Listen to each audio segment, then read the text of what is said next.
this world. We leave a trail behind,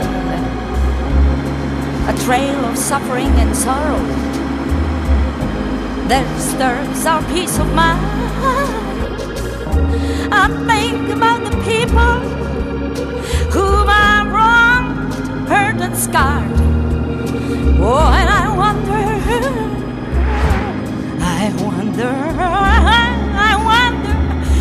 what they're doing now. Yes, I wonder where they are. Some remain, but some are gone. All of us one day shall go. But while my heart still beats, there's one thing I have to know. Will peace. Last night they did a wonderful job shielding the young man on his way out of here, protected him, and it was a pretty unruly scene, as you guys are well aware last night. Josh, thank you very much. Great to have you with us during this league. Peace ever be found in this world? Love. When love gets lost along the way.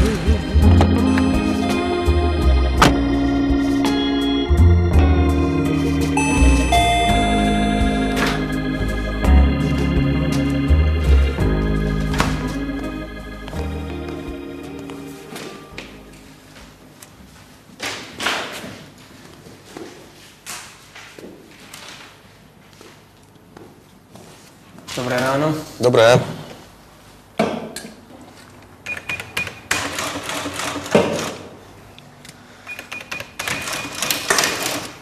Čo robí americká vlajka v slovenskom obchode? Mám rád baseball. No, ja tiež. Aj hráte? Iba v štátoch. Chodíte tam hrať baseball. Ja tam bývam. Narodil som sa tam. To je vaša slovenčina veľmi dobrá. Moja matka je Slovenka. 40. Jo.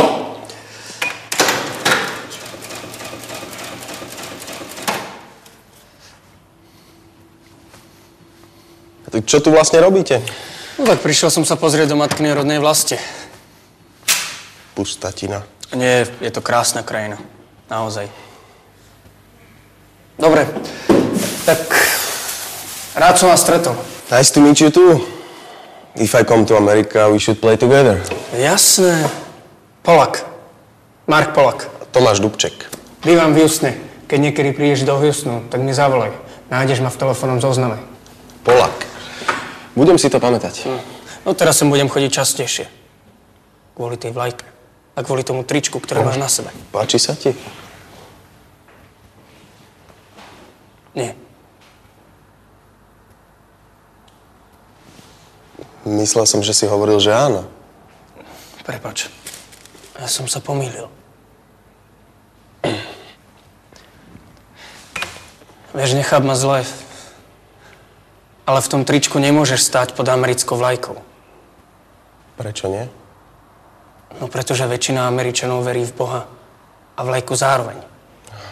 Toto nie je Amerika.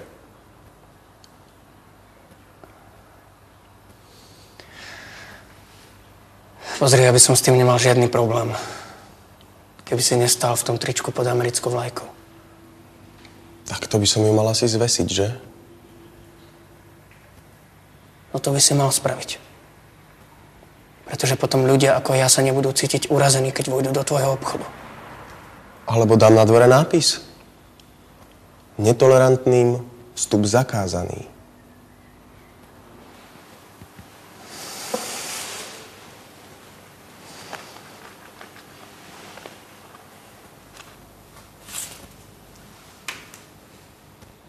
Kúp si nové tričko. To, čo nosíš, je debilné. Nepotrebujem nové tričko. Kokot.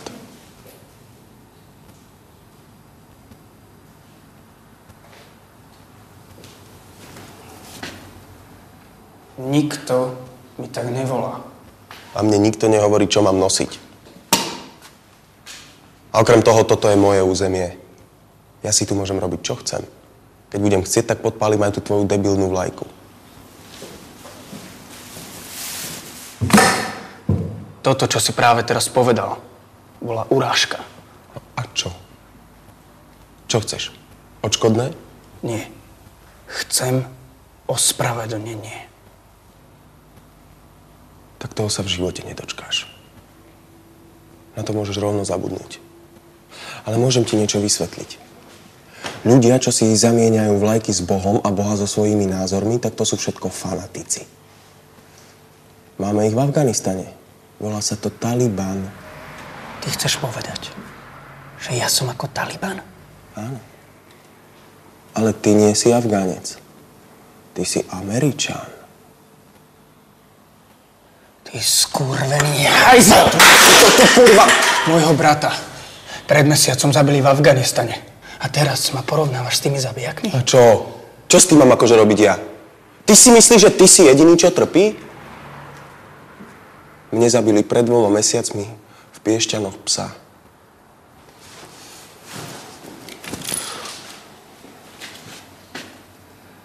Najprv ma porovnávaš s tými zabijakmi. A teraz porovnávaš môjho brata s tvojim skurveným psom. Daj to dole. Daj to dole.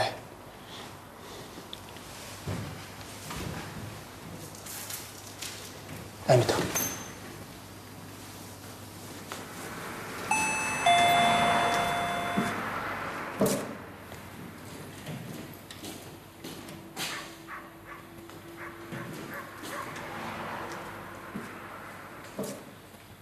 Hej, pane!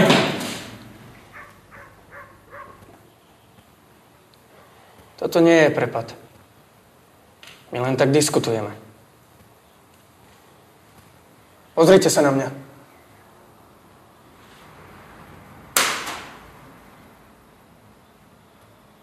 Dajte dole tie ruky.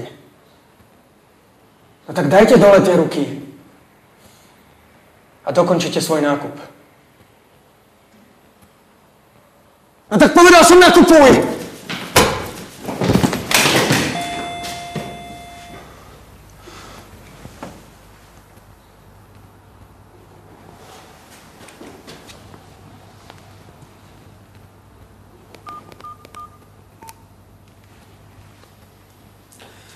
Zdravím, pri telefóne Tomáš Dubček z obchodu v Lozorne. Prosím vás, v mojom obchode je niekto zranený. Mohli by ste poslať sanitku? Áno, v Lozorne je iba jeden obchod. Nie je to vážne, ale krváca. Dobre, ďakujem, dovi.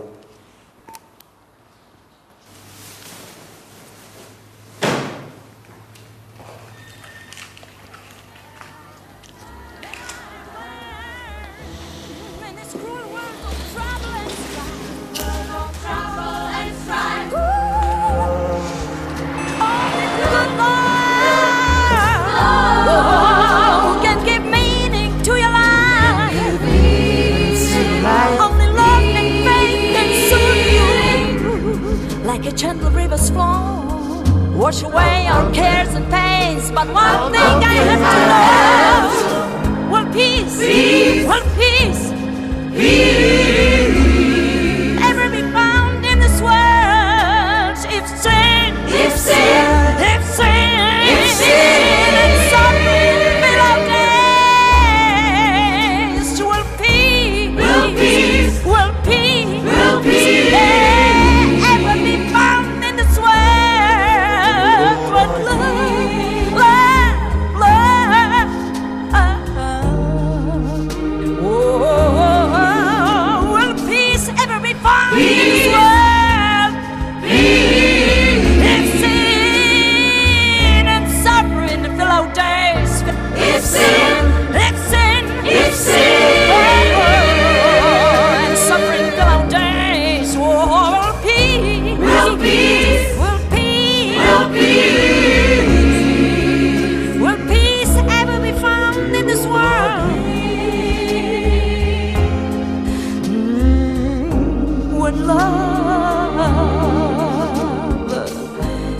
lost along the way.